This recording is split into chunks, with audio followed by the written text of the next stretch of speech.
Yes. Exactly. Yeah. My mom. I'm so happy that my name is Louise. Sandla. So it's a real connection through the naming. Quite. Yeah. wow. Oh, okay. No, it's like a folk story, but I don't think it was. But it is.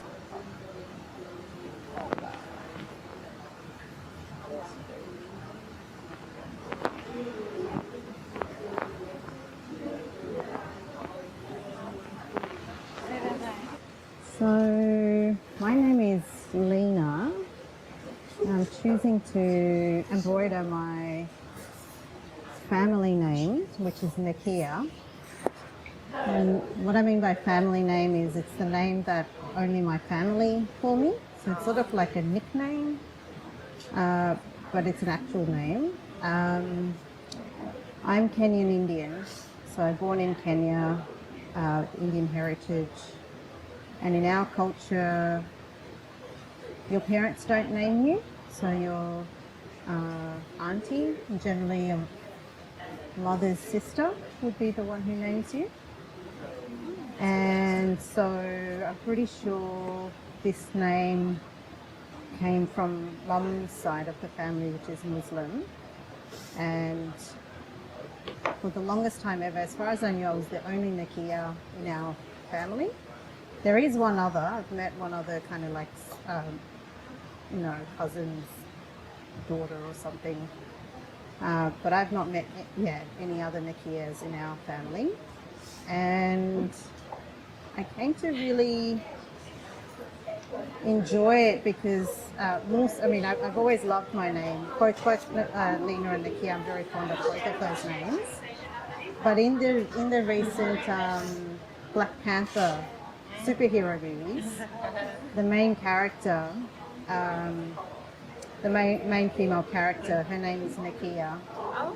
And recently my husband bought me a action figure from the Black Panther, Nakia action figure from the Black Panther movie. And I was just thinking, wow, I could have imagined in my life I would have an action figure with my name from it's a comic book action figure. So I'm sort of really enjoying letting other people know that that's my name. Yes.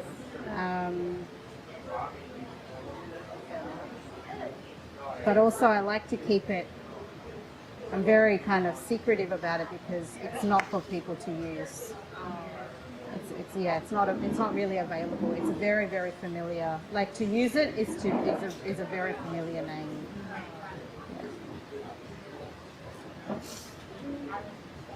And I was sharing with Nikki with regard, like my earliest memories of doing any kind of craft thing was embroidery. As like a very small child, I don't even know why I was left alone with a needle, but my earliest memories are of like just following lines on fabric and sewing stuff. So I was just marveling, like I can't imagine a life without a needle in my hand. Like it's just kind of unimaginable for me. So thank you. So yeah, I'm KoLe. I'm from Taiwan and my name is Chinese.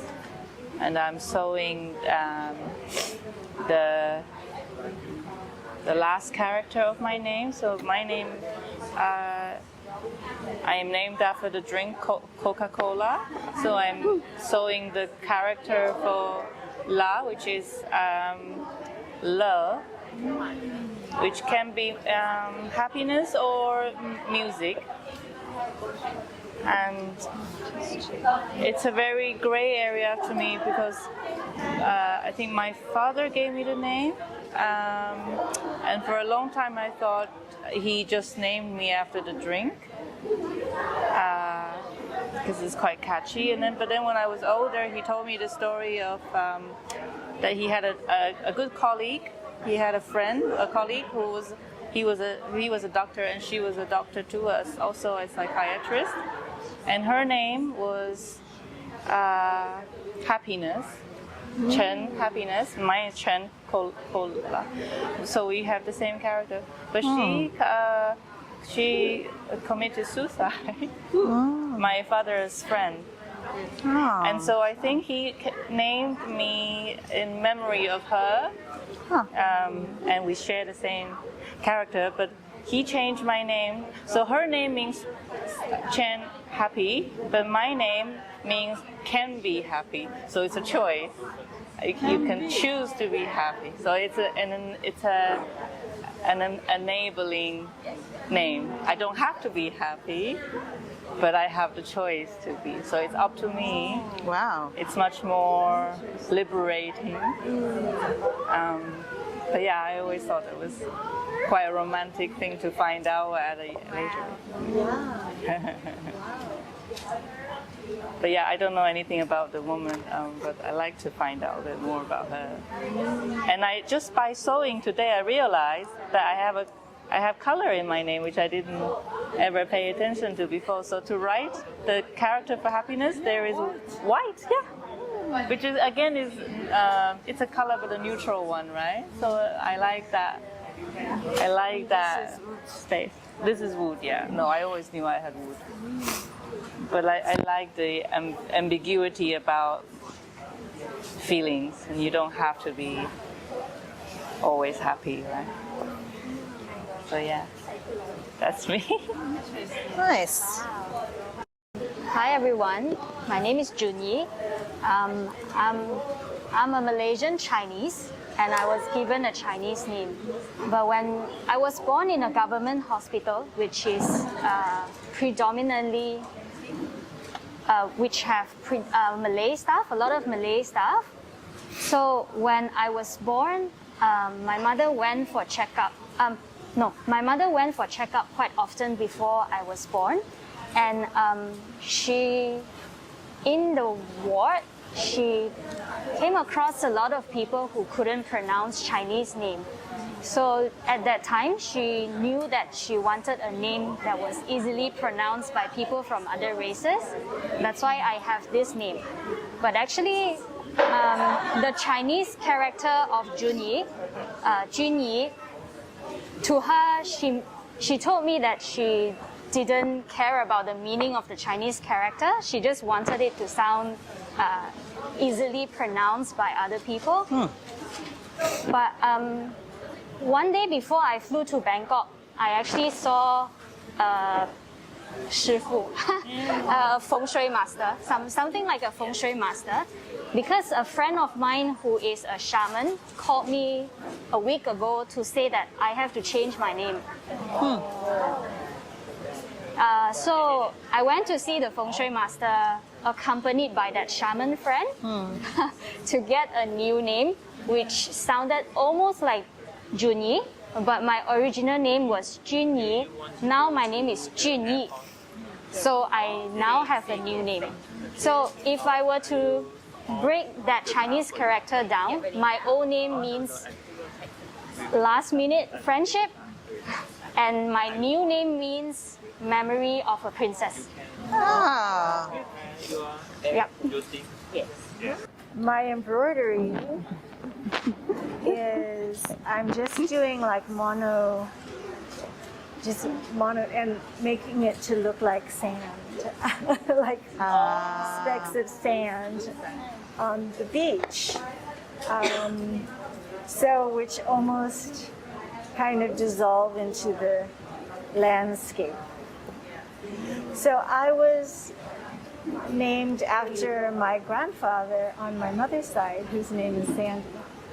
And he came from China to California and built the levees on the Sacramento River, the Sacramento Delta area. The levees were all built by Chinese people. Levees? The levees, so it keeps the river from flooding.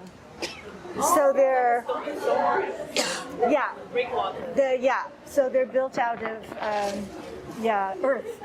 So So Chinese labor was brought in to do that. And then also working on building the railroads. But with my grandfather, he was building the levees. And then later, as a young man, and then later he started working on the farms up there and became, up there in Sacramento Delta, we grow corn and pears, lots of good crops. And so he was a supervisor of the other Chinese laborers. And he decided when he was about, in his 50s, 55 or so. So he sent back to China, and there was a matchmaker, and there was a young woman. And she was 15 or 18, and she came over on the boat. Wow. And yeah, met my grandfather, and they got married and had lots of kids. My mom being the youngest daughter.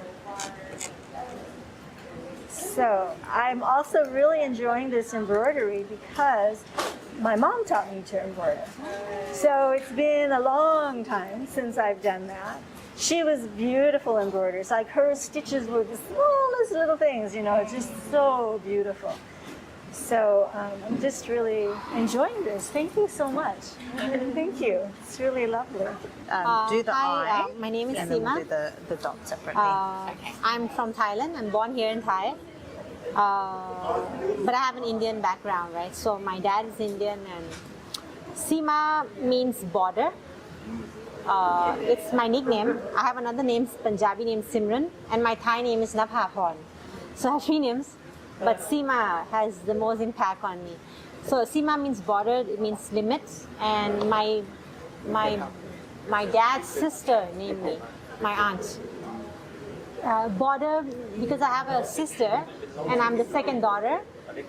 So she said, name me Seema because that's the end of the girls. They don't want more women in the family, they want men. So after knowing the meaning, I felt really bad. that the intention was to say enough, like enough of girls in the family. Yeah, and I'm a feminist. And I think being sent to India and being for my education in India, and being around people who tell me that it's okay when I had my own daughter, it's okay, next one will be a son. It's not okay for me. So the more I know that many people right now still want such son as their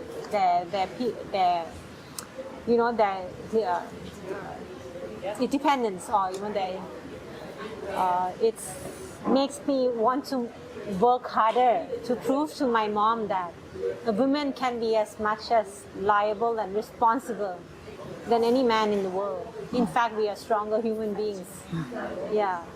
And this does not only prove that, I have no offense to my brother, he's a great person, but the whole system of, oh, he's my son is still very, it has a huge impact on me. And that's why for me, empowering women, and I'm here today to gather a little bit of information that maybe one day I can tell my daughter that, you are okay, you're independent and you're powerful.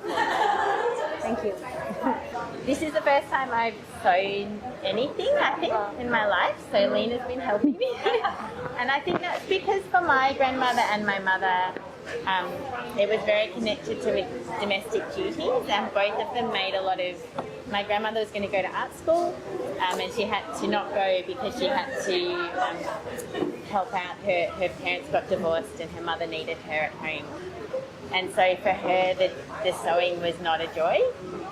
It was a constraint, and the things she wanted to do, which were beautiful, expressive watercolours, were kind of a guilty pleasure. And so I've had, I think, a kind of negative association with the crafts and that type of thing.